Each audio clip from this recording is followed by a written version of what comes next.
Take ഓഫിന്റെ നമ്മുടെ ആഴ്ചയിൽ നടക്കുന്ന ഈ വെബിനാറിലേക്ക് ബാക്കിയുള്ളവരെത്തുമായിരിക്കും. എത്തിയ എല്ലാവർക്കും സ്വാഗതം. നമ്മളിപ്പോൾ കുറച്ച് ആഴ്ചകളായി വളരെ പ്രധാനപ്പെട്ട കുറേ സബ്ജക്റ്റുകൾ കൈകാര്യം ചെയ്തു. കുറച്ച് ദിവസം ഞാൻ നാട്ടിലായതുകൊണ്ട് പൂർണ്ണമായി ഇടപെടാനും ബന്ധപ്പെടാനും പറ്റിയില്ല. ഇന്ന് വളരെ പ്രധാനപ്പെട്ട ഒരു സബ്ജക്റ്റാണ് ചർച്ച ചെയ്യുന്നത്. നമുക്ക് പരസ്പരം ആശയങ്ങൾ കൈമാറിക്കൊണ്ട് തന്നെ ഈ ഒരു വിഷയത്തിൽ മുന്നോട്ടേക്ക് കൊണ്ടുപോവാം. സാധാരണ ബിസിനസ്സിൽ എല്ലാവരും പറയുന്ന ഒരു സംഭവമാണ് ബിസിനസ് ഈസ് വെരി ഈസി എന്ന് പറയും. വളരെ എളുപ്പമുള്ള ഒരു സംഭവമാണ് ബിസിനസ് എന്നുള്ള ഒരു പച്ചക്കള്ളം പലപ്പോഴും പലരും പറയുന്നത് കേൾക്കാറുണ്ട്. ബിസിനസ് അത്ര ഈസിയുള്ള ഒരു കാര്യമാണോ? ബിസിനസ് തുടങ്ങുക എന്ന് പറയുന്നത് ഈസിയാണ്. കയ്യിൽ കുറച്ച് ക്യാഷ് ഉണ്ടെങ്കിൽ ആര് പറയുന്ന ഐഡിയയും നമുക്ക് കേട്ട് നമുക്കൊരു ബിസിനസ് തുടങ്ങാം. പക്ഷെ അതിനെ കെട്ടിപ്പടുത്ത് ഒരു ടീമാക്കി ഒരു സിസ്റ്റമാക്കി മുന്നോട്ടേക്ക് കൊണ്ടുപോവുക എന്നുള്ളത് വളരെ പ്രധാനപ്പെട്ട ഒരു കാര്യമാണ്. അത്ര ഈസിയുള്ള ഒരു സാധനമൊന്നല്ല ബിസിനസ്, അല്ലേ? അതിന്റെ പ്രധാനപ്പെട്ട കാരണം നമ്മളൊരു ബിസിനസ് തുടങ്ങുന്ന സമയത്ത് ആ ബിസിനസ്സിൽ നമ്മൾ തന്നെയായിരുന്നു അതിന്റെ സെയിൽസ്മാൻ. ബിസിനസ് തുടങ്ങുന്ന സമയത്ത് അതിന്റെ മാർക്കറ്റിംഗ് നമ്മൾ തന്നെയായിരുന്നു. ഞാനിപ്പോ എത്രയോ ബിസിനസ്സുകൾ ഓപ്പൺ ആക്കിയ ഒരാളാണ്. ഒരുപാട് ആളുകളെ സപ്പോർട്ട് ചെയ്യാൻ അവസരം കിട്ടിയ ആളാണ്. അപ്പൊ കേൾക്കുന്നുണ്ടല്ലോ അല്ലേ?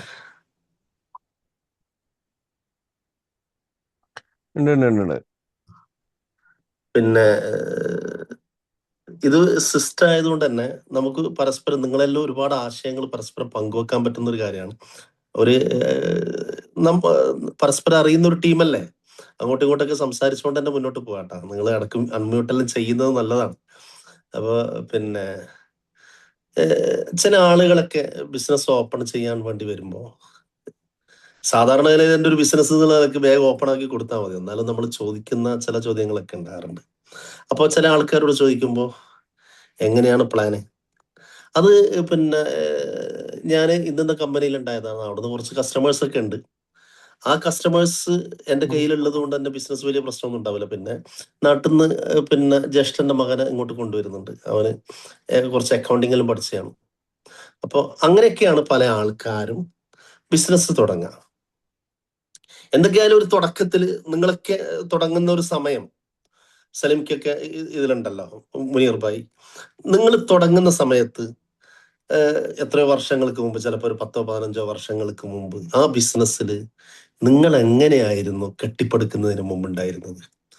നിങ്ങൾ സെയിൽസ് ചെയ്തു, നിങ്ങൾ ആളുകളെ കണ്ടെത്തി, നിങ്ങൾ മാർക്കറ്റ് ചെയ്തു, നിങ്ങൾ പലപ്പോഴും ബിസിനസ് കാർഡുകളുമായി പല ആൾക്കാരെയും പോയി മീറ്റ് ചെയ്തു. പക്ഷെ അതിൻ്റെ പല ഘട്ടങ്ങളും കടന്ന് നിങ്ങളുടെ യാത്ര ഇവിടെ എത്തുമ്പോൾ നിങ്ങളിപ്പം ബിസിനസ് കാർഡ് നിങ്ങളുടെ പേരിലുള്ളത് എത്ര ആൾക്കാർക്ക് കൊടുക്കേണ്ടി വരുന്നുണ്ടാവും? നിങ്ങളായി ഇരുന്ന് എത്ര ആൾക്കാർക്ക് സെയിൽസ് ചെയ്യേണ്ടി വരും, അല്ലേ? അപ്പോൾ ഒരു തുടക്കത്തിൽ നമ്മൾ തന്നെയാണ് ഒരു ബിസിനസിന്റെ സെയിൽസ്മാൻ ആയാലും അക്കൗണ്ടന്റ് ആയാലും കാഷ്യർ ആയാലും മാർക്കറ്റിംഗ് ആയാലും അതിന്റെ ഓപ്പറേഷൻസ് ആയാലും ഇതൊക്കെ തുടക്കത്തിൽ നമ്മളാണ്. ആ സമയത്ത് നമുക്ക് നമ്മുടെ കമ്പനിയെ കൺട്രോൾ ചെയ്യാൻ യാതൊരു പ്രശ്നവുമില്ല. ആ സമയത്ത് നമുക്ക് I can control everything in my company, അല്ലെ? കാരണം അവിടെ വേറൊരാളും ഇല്ല. അത് പിന്നെ നമ്മുടെ ആറ്റിറ്റ്യൂഡ് ആയിരിക്കും, അതുപോലെ തന്നെ നമ്മുടെ ബിഹേവിയർ ആയിരിക്കും, നമ്മൾ പറയുന്ന ഓരോ വാക്കുകളും, കീപ്പിംഗ് ദ വേർഡ്സ്, ആ ഒരു വാക്കുകൾ പാലിക്കുക എന്നുള്ള ഒരു സംഭവം നമുക്ക് അവിടെ നടക്കും. കാരണം ഞാൻ പറയുന്ന വാക്കാണ്, അതെനിക്ക് പാലിക്കാൻ പറ്റും. പക്ഷെ ഇന്ന് നമുക്കൊരു ടീമുണ്ട്. ആ ടീം ഡെവലപ്പായി വരുമ്പോൾ നമ്മൾ അന്ന് കൺട്രോൾ ചെയ്തതുപോലെ ഇന്ന് കൺട്രോൾ ചെയ്യാൻ പറ്റില്ല. അന്ന് പറഞ്ഞ വാക്ക് പാലിച്ചതുപോലെ ഇന്ന് പാലിക്കാൻ പറ്റില്ല. കാരണം എന്താ വെച്ചാൽ അന്ന് എൻ്റെ വാക്കാണ്, അതെനിക്ക് പാലിക്കാൻ പറ്റും. ഇന്ന് എൻ്റെ ടീമിലുള്ള ഏതോ ഒരു സ്റ്റാഫിന്റെ വാക്കാണ്. ആ സ്റ്റാഫിന്റെ വാക്ക് അയാൾ പാലിക്കോ ഇല്ലയോ എന്നുള്ളത് നിങ്ങൾക്ക് എങ്ങനെ ഉറപ്പിക്കാൻ പറ്റുക? ആ സ്റ്റാഫ് ഒരു കസ്റ്റമറോട് ഏതെങ്കിലും അർത്ഥത്തിൽ, ഏതെങ്കിലും ഒരു ഇമോഷന്റെ പേരിൽ ഒരു വെറുപ്പ് കാണിച്ചാൽ അയാൾ അങ്ങോട്ട് സംസാരിക്കുന്നത് നിങ്ങൾക്ക് എങ്ങനെയാ കൺട്രോൾ ചെയ്യാൻ പറ്റുക? അവരുടെ ബിഹേവിയർ, നിങ്ങളുടെ ടീമിലുള്ള ഒരാളുടെ ബിഹേവിയർ, അയാളുടെ സംസാരം, അയാളുടെ സെയിൽസും അല്ലെങ്കിൽ മാർക്കറ്റിങ്ങും, അതിലെല്ലാം അവർ കാണിക്കുന്ന ആറ്റിറ്റ്യൂഡ്, ഇത് കൺട്രോൾ ചെയ്യാൻ ഒരാൾക്കും പറ്റൂല. കാരണം ടീം എന്ന് പറയുന്നത് ഹ്യൂമൺ ആണ്. All they are human. എല്ലാവരും ഹ്യൂമൺ ആണ്. ഒരു മനുഷ്യന്റെ ഏറ്റവും വലിയ പ്രത്യേകത, അയാൾ ഇമോഷണൽ ആണ്. അയാൾക്ക് വെറുപ്പുണ്ടാകും, അയാൾക്ക് ദേഷ്യം ഉണ്ടാവും, അയാൾക്ക് സ്നേഹം ഉണ്ടാവും. ഇതൊക്കെ ഉള്ള ഒരാളാണ് ഈ ടീമിലുള്ള ഓരോ വ്യക്തികളും, അല്ലെ? പക്ഷെ സിസ്റ്റം എന്ന് പറഞ്ഞാൽ സിസ്റ്റത്തിന് ഇമോഷൻ ഇല്ല. സിസ്റ്റത്തിന് ആരോടും വെറുപ്പില്ല, സിസ്റ്റത്തിന് ആരോടും പ്രത്യേക സ്നേഹമില്ല. സിസ്റ്റം രേഖപ്പെടുത്തി വെക്കപ്പെട്ട എന്ത് പോളിസികളാണോ അതിനനുസരിച്ച് പോകുന്ന ഒരു സംഭവമാണ് സിസ്റ്റം. ആ സിസ്റ്റത്തിനനുസരിച്ചിട്ടാണ് ടീം ഉണ്ടാവേണ്ടത്. അതാണ് സിസ്റ്റവും ടീമും തമ്മിലുള്ള വ്യത്യാസം. അപ്പോ നമ്മള് സാധാരണ ഓരോ കമ്പനികളിലും, ഞാൻ തുടക്കത്തിൽ പറഞ്ഞ പോലെ 4 ടൈപ്പിലാണ് കമ്പനികൾ സാധാരണ ഉണ്ടായി വരുന്നത്. ഒന്ന്, നമ്മളൊക്കെ തുടക്കത്തിലുണ്ടായ ഒരു അവസ്ഥ ഉണ്ടല്ലോ, സെൽഫ് എംപ്ലോയി എന്ന് പറയുന്ന ഒരവസ്ഥയാണ് ഒന്നാമത്തെ അവസ്ഥ. അതിൽ നിന്നാണ് ഓരോ ആൾക്കാരും ബിസിനസ് തുടങ്ങുന്നത്. ഈ സെൽഫ് എംപ്ലോയി എന്ന് പറയുന്നത് അത്യാവശ്യം ലാഭമൊക്കെ ഉണ്ടാക്കാൻ പറ്റുന്ന ഒരു സമയമാണ്. കാരണം നമ്മളാണ് അത് മുഴുവൻ കൺട്രോൾ ചെയ്യുന്നത്. നമ്മൾ ആൾക്കാരെ പോയി മീറ്റ് ചെയ്ത് കിട്ടുന്ന ലാഭം എൻ്റെ പോക്കറ്റിലേക്ക് വരുന്ന ഒരു സമയം. ഇപ്പോഴും നമുക്ക് സെൽഫ് എംപ്ലോയി ആയ നല്ല വരുമാനം ഉണ്ടാക്കുന്ന എത്രയോ ആൾക്കാരെ കാണാൻ പറ്റും. അവർ ശരിക്കും ബിസിനസ് അല്ല ചെയ്യുന്നത്. കാരണം അയാൾ പിന്നെ ഒരു ഫ്രീലാൻസറെ പോലെ എത്രയോ പിന്നെ മാർക്കറ്റിംഗ്, ഡിജിറ്റൽ മാർക്കറ്റിംഗ് അല്ലെങ്കിൽ അങ്ങനെയുള്ള പല പണികളും ചെയ്യുന്ന ആൾക്കാരെ നമുക്ക് കാണാൻ സാധിക്കും. അവർക്ക് പിന്നെ വേറെ ടീമും കാര്യങ്ങളൊന്നും ഉണ്ടാവില്ല. ചിലപ്പോൾ 1-2 ആൾക്കാരുണ്ടാവും. അവരെയും കൂടി കൂട്ടി അങ്ങനെ, ചിലപ്പോൾ കുടുംബക്കാരായിരിക്കാം അല്ലെങ്കിൽ സുഹൃത്തുക്കളായിരിക്കാം, ആ ഒരു ടീമിനെയും കൂട്ടി അങ്ങനെ അവരൊരു കുറെ ആൾക്കാർക്ക് വേണ്ടിയുള്ള സർവീസുകൾ അല്ലെങ്കിൽ അവർക്ക് പ്രൊഡക്റ്റുകൾ വിൽക്കുന്നു. അത് നമ്മൾ നമ്മുടെ തുടക്കത്തിൽ ചെയ്തിട്ടുണ്ട്. അതിൽ അത്യാവശ്യം ലാഭമൊക്കെ ഉണ്ടാക്കാൻ പറ്റും. പക്ഷെ നമുക്കൊരിക്കലും ബിസിനസ്സായി അതിനെ ഡെവലപ്പ് ചെയ്യാൻ പറ്റില്ല. നമ്മളൊക്കെ തുടക്കത്തിൽ ഒരു സെൽഫ് എംപ്ലോയ്മെന്റ് ലെവലിലാണ് നമ്മളൊരു ബിസിനസ് തുടങ്ങുന്നത്. അപ്പോ ആ ഒരു ഘട്ടത്തിന് ഒരിക്കലും നമുക്ക് ബിസിനസ് എന്ന് പറയാൻ പറ്റില്ല. അവിടെ നമ്മൾ ഷട്ടർ തുറക്കുന്നു, നമ്മൾ അതിന്റെ അക്കൗണ്ട്സ് കൈകാര്യം ചെയ്യുന്നു, നമ്മൾ മാർക്കറ്റ് ചെയ്യുന്നു, നമ്മൾ സെയിൽസ് ചെയ്യുന്നു.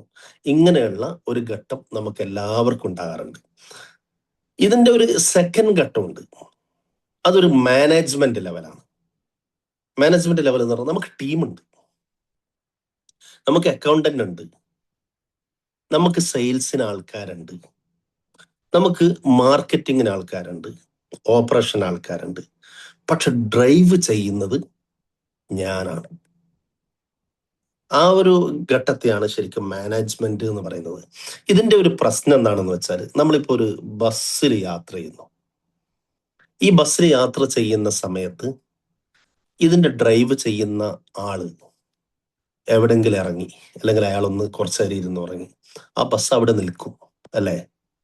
അതിനെ മുന്നോട്ടേക്ക് കൊണ്ടുപോകാന്നുള്ള ഒരു സംവിധാനത്തിന് ആ ബാക്കിൽ ഇരിക്കുന്ന ആൾക്കാർ മുഴുവൻ ഇത് സഹിക്കണം. ഇയാൾ ഉറങ്ങി എഴുന്നേൽക്കുന്നത് വരെ ബാക്കിലുള്ള ആൾക്കാരും അവിടെ ഇരിക്കും. ഒരു സ്ഥലത്തേക്ക്, ഒരു ഡെസ്റ്റിനേഷനിലേക്ക് എത്തുക എന്നുള്ളത് ഈ ഡ്രൈവ് ചെയ്യുന്ന ആൾ എപ്പോഴാണ് ഉദ്ദേശിക്കുന്നത് അതിനനുസരിച്ചിട്ട് മാത്രമായിരിക്കും. അതുപോലെ ഇതിൽ മാനേജ് ചെയ്യുന്നത് ഞാനാണ്. ഞാൻ പറയുമ്പോൾ എൻ്റെ സെയിൽസ് ടീം ഉണരും. ഞാൻ പറയുമ്പോൾ എൻ്റെ മാർക്കറ്റിംഗ് ടീം അതിൻ്റെ പണികൾ എടുക്കും. ഞാൻ പറയുമ്പോൾ എൻ്റെ അക്കൗണ്ടന്റ് അത് കൃത്യമായി ചെയ്യും. ഞാൻ ഒരു ദിവസം പനിച്ചിട്ട് പോവാതിരുന്നാൽ അന്ന് ഓഫീസിലുള്ള കാര്യങ്ങളൊക്കെ വളരെ പ്രയാസമായിരിക്കും. ഇതിൽ നമ്മളെ കൂട്ടത്തിൽ തന്നെ മിക്കവാറും ഒരുപാട് ആളുകൾ ആ ഒരു ടൈപ്പിലുള്ള ആൾക്കാരുണ്ടാവും, അല്ലെ? നമ്മുടെ കമ്പനിയിൽ നമ്മൾ പോവാതിരുന്നാൽ അന്നത്തെ ദിവസം കാര്യങ്ങളൊന്നും നടക്കാത്ത എത്രയോ ആൾക്കാരുണ്ടാവുമല്ലോ. ഒരു കൃത്യമായി കാര്യങ്ങൾ പ്രോപ്പറായി പോവാതെ നമ്മൾ ഒരു 10 ദിവസം നാട്ടിലേക്ക് പോയി തിരിച്ചു വരുമ്പോഴേക്ക് മുഴുവൻ കാര്യങ്ങളും അലങ്കോലായി, എന്താ ചെയ്യാന്നൊക്കെ പറയുന്ന ഒരവസ്ഥ പൊതുവെ 99% കമ്പനികളിലുണ്ട്. അതിന്റെ കാരണം അവിടെ ആ കമ്പനിയെ മാനേജ് ചെയ്യുന്നത് കമ്പനിയുടെ ഓണറാണ്. അതാണ് രണ്ടാമത്തെ ഒരവസ്ഥ. അപ്പോൾ ആ ഒരു കമ്പനിയിൽ പലപ്പോഴും ഒരു ലാഭത്തിലേക്ക് എത്തുന്നുണ്ടാവും, അവർ ബ്രേക്ക് ഈവനൊക്കെ തന്നെ ആയിരിക്കും. പക്ഷെ ഒരിക്കലും ആ ഒരു ബിസിനസ് ഒരു ഡെവലപ്പായ ഒരു സ്റ്റേജോ അല്ലെങ്കിൽ അതിന്റെ ഒരു പിന്നെ എല്ലാ ഘട്ടങ്ങളും പൂർത്തിയായി നല്ലൊരു സ്ട്രോങ് ആയിട്ട് പോകുന്ന ഒരു ബിസിനസ് എന്നൊന്നും പറയാൻ പറ്റില്ല. അത് ഏത് സമയത്തും ഈ ഒരു ബിസിനസ് ഓണർ എവിടെയാണോ ഡൗൺ ആകുന്നത് അതിനനുസരിച്ചിട്ട് ബിസിനസ് ഡൗൺ ആകുന്ന അവസ്ഥ ഉണ്ടാവും. മൂന്നാമത്തത് ബിസിനസ് ഓണർ. മൂന്നാമത്തതിലാണ് യഥാർത്ഥത്തിൽ ബിസിനസ് നടക്കുന്നത്. അവിടെ ഞാൻ എന്ന് പറയുന്ന ഒരു വ്യക്തിയില്ല, കമ്പനിയുടെ ഓണർ എന്ന് പറയുന്ന ഒരു വ്യക്തി ഇല്ലെങ്കിലും അവിടെ എല്ലാ കാര്യങ്ങളും, രാവിലെ കമ്പനിയുടെ ഓണർ പോയിട്ടില്ലെങ്കിലും അവിടുത്തെ സെയിൽസ് ടീമിന് കൃത്യമായി പ്രോപ്പറായി രാവിലെ വന്നാൽ എന്ത് ചെയ്യണം, എപ്പോ ഇമെയിൽ നോക്കണം, എപ്പോ കസ്റ്റമർക്ക് മറുപടി കൊടുക്കണം, ലീഡ്സ് വന്ന കസ്റ്റമറെ എപ്പോ വിളിക്കണം, നമുക്ക് റെഫറൻസ് വന്ന കസ്റ്റമേഴ്സിനോട് ഏത് രൂപത്തിൽ മീറ്റിംഗ് അറേഞ്ച് ചെയ്യണം, നമ്മൾ മീറ്റ് ചെയ്യാൻ വേണ്ടി പോവേണ്ട കസ്റ്റമേഴ്സിന് അതിന്റെ ഡെമോ കാണിച്ചു കൊടുക്കാൻ, അല്ലെങ്കിൽ അവരുമായി രണ്ടാമത്തെ ഒരു ഫോളോ അപ്പിന് വേണ്ടി അവരെ മീറ്റ് ചെയ്യേണ്ടത് എപ്പോ, മാർക്കറ്റിംഗ് ടീമിന് ഫേസ്ബുക്കിലേക്ക്, ഇൻസ്റ്റാഗ്രാമിലേക്ക്, ലിങ്ക്ഡിനിലേക്ക്, അല്ലെങ്കിൽ ഡയറക്റ്റ് മാർക്കറ്റിംഗുമായി ബന്ധപ്പെട്ടിട്ടുള്ള ഓരോ കാര്യങ്ങളിലേക്ക് ഇന്ന് എന്തൊക്കെ ചെയ്യണം, അക്കൗണ്ടിങ്ങിൽ കൊടുക്കേണ്ട ആളുകൾക്ക്, വാങ്ങേണ്ട ആളുകൾക്ക് ഒരു കാരണവശാലും ഓണർ അറിയേണ്ട ആവശ്യം പോലും ഇല്ല എത്ര ആളുകളുടെ കയ്യിൽ നിന്ന് ക്യാഷ് കിട്ടാനുണ്ട്, ഇന്നത്തെ പേയ്മെന്റ് ആരതൊക്കെ വരാനുണ്ട്, ഇന്ന് ആരുടെയൊക്കെ പേയ്മെന്റ് കൊടുക്കാനുണ്ട്, ഇതൊന്നും കമ്പനിയുടെ ഓണർ അറിയേണ്ട ആവശ്യമില്ല. ആ രൂപത്തിൽ ഒരു എണ്ണയിട്ട യന്ത്രം പോലെ കമ്പനിയുടെ ഉള്ളിൽ നിന്ന് എല്ലാ കാര്യങ്ങളും പോവാന്ന് പറയുന്ന ഒരു സംഭവം ഉണ്ടല്ലോ, അതാണ് ബിസിനസ് ഓണർ എന്ന് പറയുന്നത്. ആ ഒരു സ്റ്റേജാണ്. നാലാമത്തത് ഇൻവെസ്റ്ററാണ്. ഇൻവെസ്റ്റർ എന്ന് പറഞ്ഞാൽ ഇതിന്റെയൊക്കെ ഈ തലങ്ങൾ കഴിഞ്ഞു.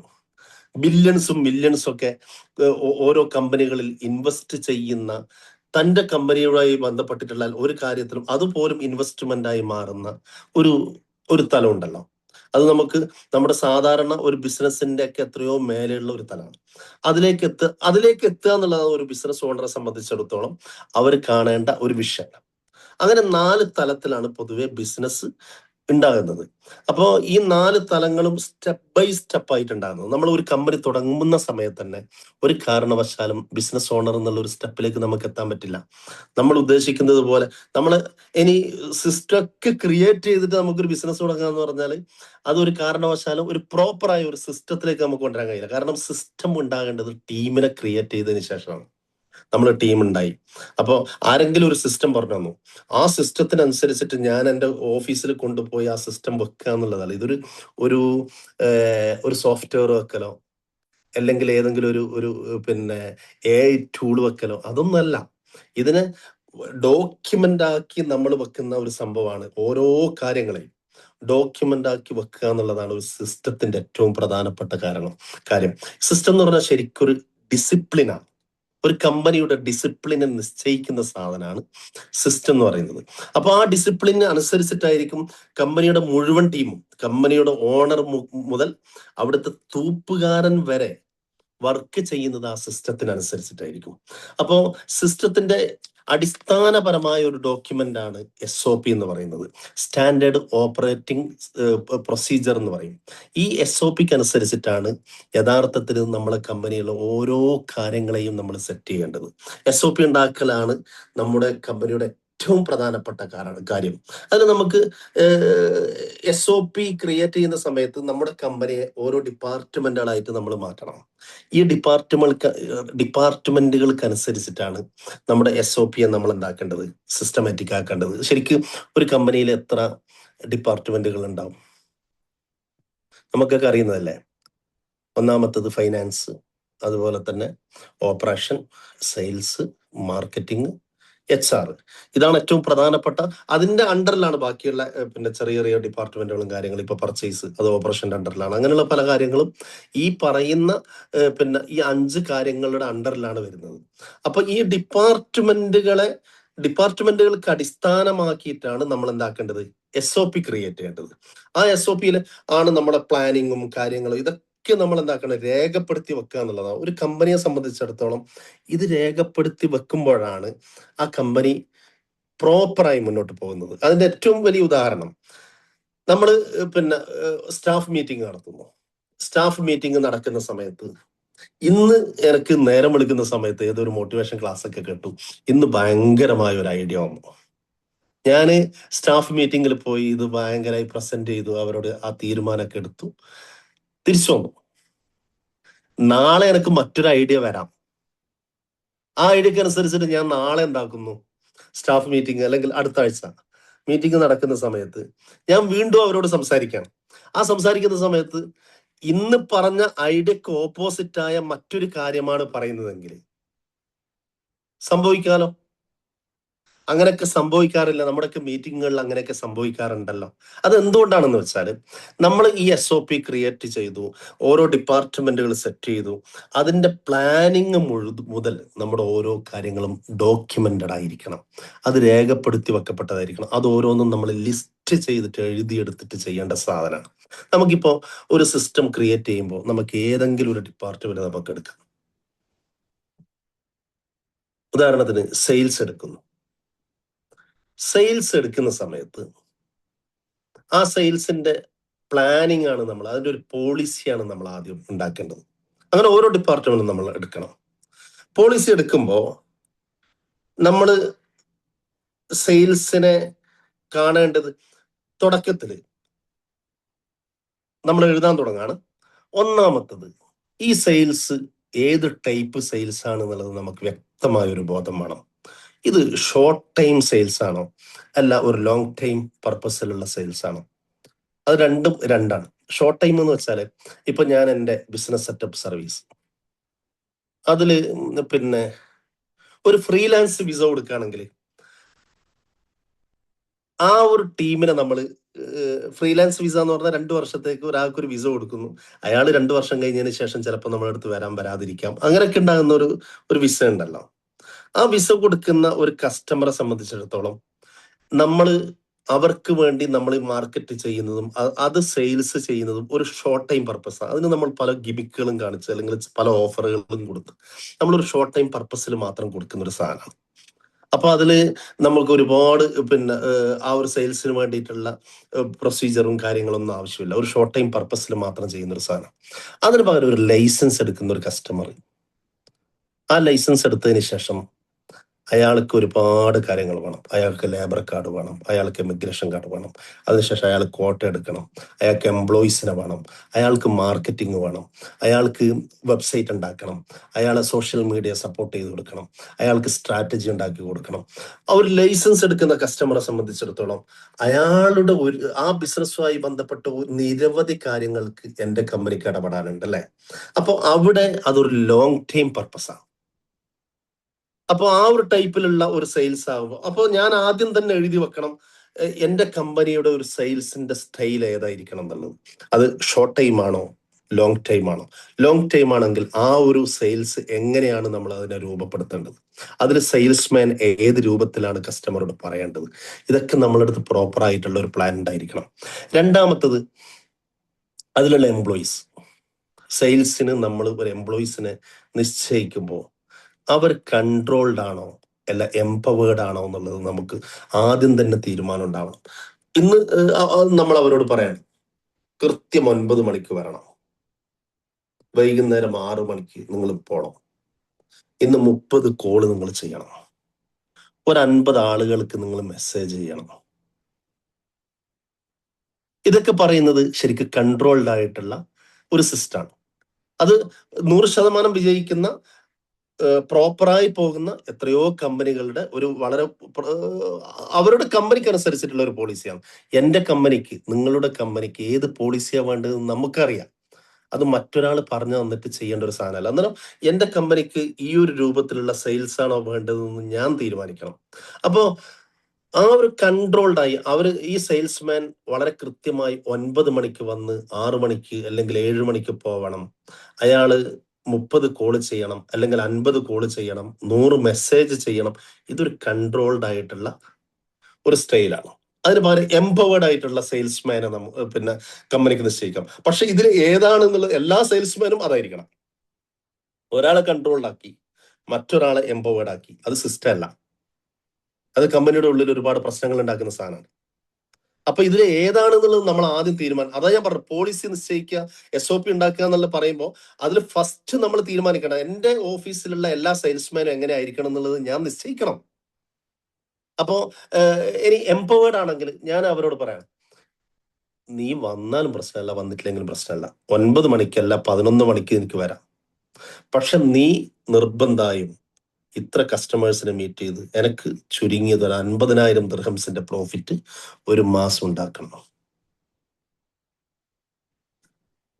സെയിൽസ്മാൻ ആണ് എന്താക്കേണ്ടത്, ബാക്കിയുള്ള പ്ലാനൊക്കെ ചെയ്യേണ്ടത്. അയാൾ ചിലപ്പോൾ രാവിലെ കടന്നുറങ്ങും, ഉച്ച കഴിഞ്ഞിട്ടായിരിക്കും അയാൾ എന്താക്കുക, മീറ്റിങ്ങിന് പോവുക. അയാൾക്ക് കാര്യങ്ങൾ നമ്മൾ ഏൽപ്പിച്ചു കൊടുക്കുന്നു. അങ്ങനെയുള്ള എത്രയോ കമ്പനികളില്ലേ, ധാരാളം വലിയ വലിയ കോർപ്പറേറ്റുകളിൽ പോലും എംപവേർഡ് ആയിട്ടുള്ള സെയിൽസ്മാനെയും നിശ്ചയിക്കുന്നുണ്ട്. അത് അവർ കമ്പനി ഉണ്ടാക്കുന്ന പോളിസിയാണ്. മൂന്നാമത്തത്, അത് ഒരു ആക്ഷൻ ഓറിയന്റഡ് ആണോ അല്ല റിസൾട്ട് ഓറിയന്റഡ് ആണോ എന്നുള്ളത് നിശ്ചയിക്കുക എന്നുള്ളതാണ്. ആക്ഷൻ ഓറിയന്റഡ് എന്ന് പറഞ്ഞാൽ ഇതിന്റെ അതേ പാറ്റേണിൽ വരുന്നതാണ് ഞാനിപ്പോ ഈ പറഞ്ഞ എംപവേർഡ്, അതുപോലെ തന്നെ കൺട്രോൾഡ് എന്ന് പറഞ്ഞതുപോലെ. ഈ സ്റ്റാഫ്, ഈ സെയിൽസ് സ്റ്റാഫ് വർക്ക് ചെയ്യേണ്ടത് കമ്പനിയുടെ നിയമങ്ങളെയും കാര്യങ്ങളെയും വളരെ കൃത്യമായി അനുസരിച്ചുകൊണ്ട് മാത്രം ചെയ്യാന്നുള്ളത് വെക്കുമ്പോഴാണ് ആക്ഷൻ ഓറിയന്റഡ് ആയിട്ട് വരുന്നത്.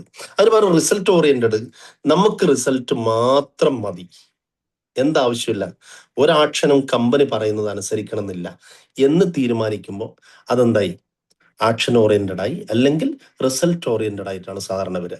പിന്നെ നമ്മൾ ഒരു സ്റ്റാഫിന്, അത് ഏത് ടൈപ്പ് സ്റ്റാഫ് ആയാലും നമ്മൾ നിശ്ചയിക്കേണ്ട ഒരു സാധനമാണ്, അതൊരു കോർപ്പറേറ്റഡ് സിസ്റ്റം ആണോ അല്ല പിന്നെ കോമ്പറ്റേഷൻ സിസ്റ്റം ആണോ, ഒരു ഐക്യത്തോടു കൂടി കമ്പനി പോവാന്നുള്ള ഒരു സിസ്റ്റം സാധാരണ ചില ആൾക്കാരുണ്ടാക്കും. അവര് ഉച്ചക്ക് എല്ലാവരും കൂടി പരസ്പരം പൈസ എല്ലാം കൊടുത്ത് ഒരുമിച്ച് മന്തി കഴിക്കുന്നു. കസ്റ്റമേഴ്സ് വന്നിട്ടുണ്ടെങ്കിൽ ഒരാൾക്ക് പകരം മറ്റൊരാൾ പോയി ഇരിക്കുന്നു, എന്നിട്ട് സംസാരിച്ചിട്ട് മുറിച്ചു കൊടുക്കുന്നു.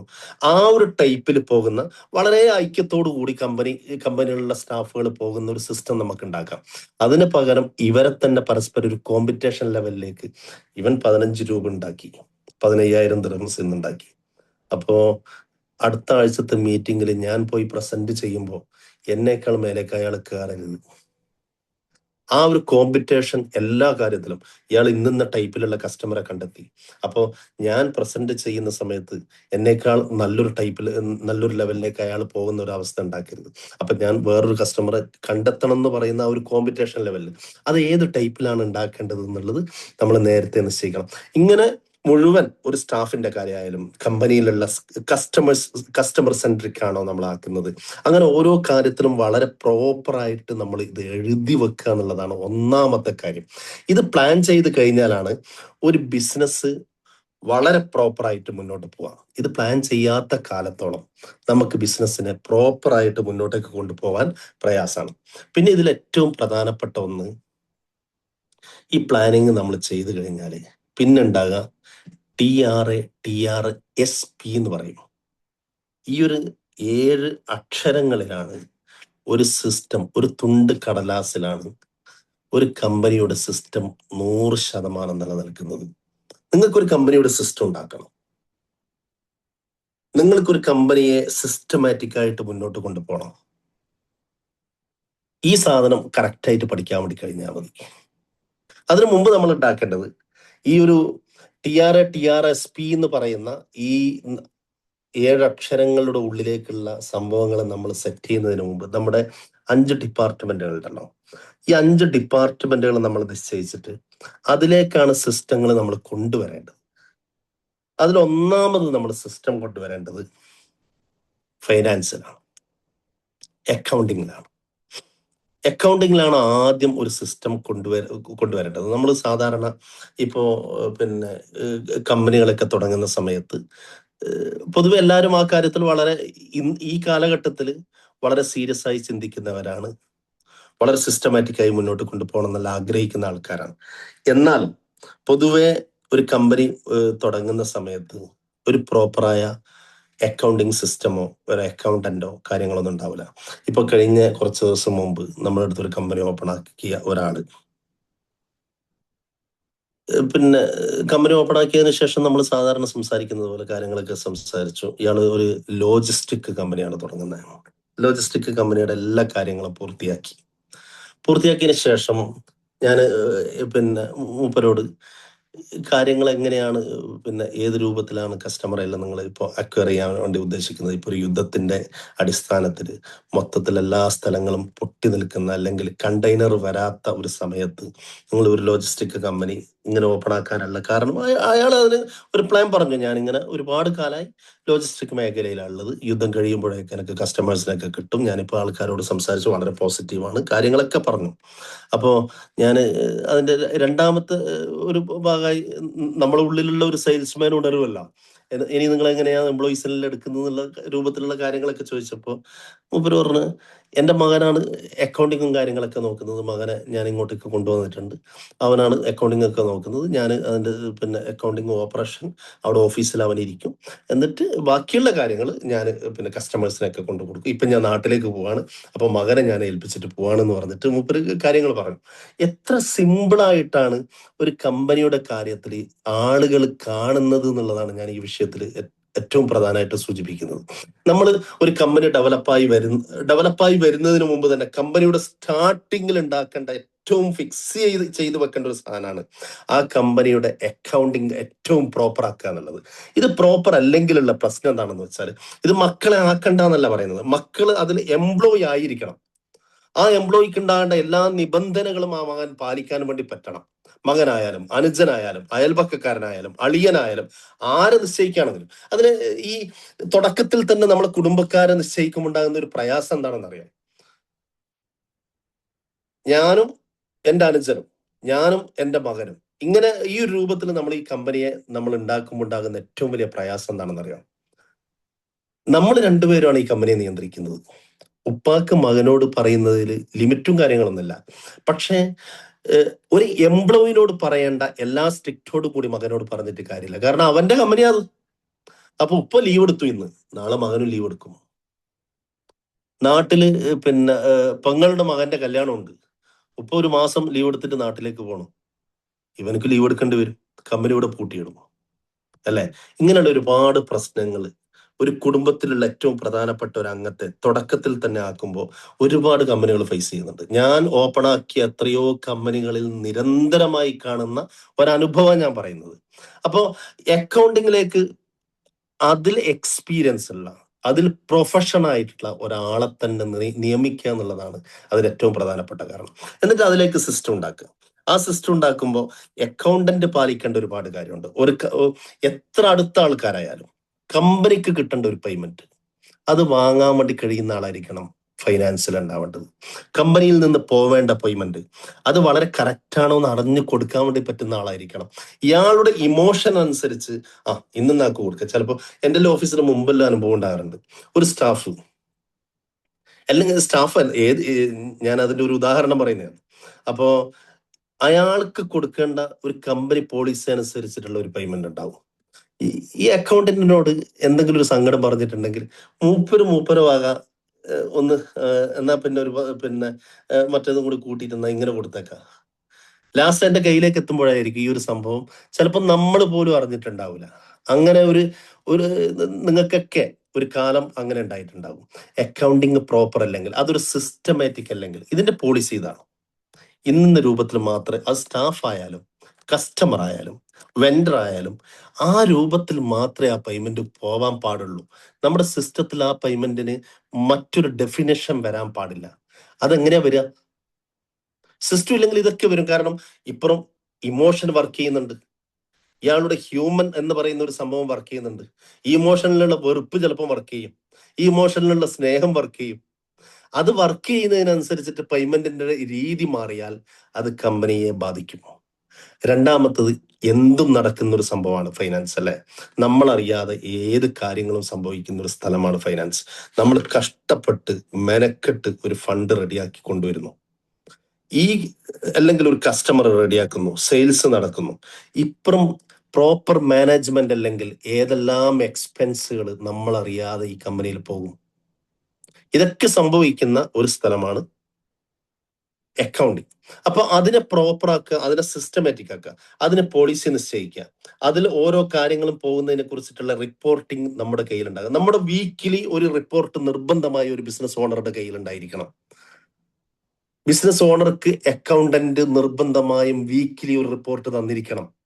അതിൽ വളരെ വ്യക്തമായി ഈ ഒരാഴ്ചയിൽ നമുക്ക് കൊടുക്കാനുള്ള പേയ്മെന്റ്, നെക്സ്റ്റ് വീക്കിൽ നമുക്ക്, അല്ലെങ്കിൽ ഒരു 2 ആഴ്ചയുടെ ഉള്ളിൽ നമ്മൾ കൊടുക്കാനുള്ള പേയ്മെന്റ്, ഈ 2 ആഴ്ചയുടെ ഉള്ളിൽ നമുക്ക് കിട്ടാനുള്ള ഇൻകം അല്ലെങ്കിൽ നമുക്ക് കിട്ടാനുള്ള പേയ്മെന്റ്, ഈ കാര്യങ്ങളൊക്കെ കുറിച്ച് വളരെ വ്യക്തമായ ഒരു പ്രോപ്പർ ചാർട്ട് തരാൻ പറ്റുന്ന ഒരു സ്കോർ ബോർഡ് എല്ലാ വീക്കിലും നമുക്ക് കിട്ടേണ്ടതുണ്ട്. അത് അക്കൗണ്ടന്റിന്റെ കയ്യിൽ നിന്ന് കിട്ടൽ നിർബന്ധമാണ്.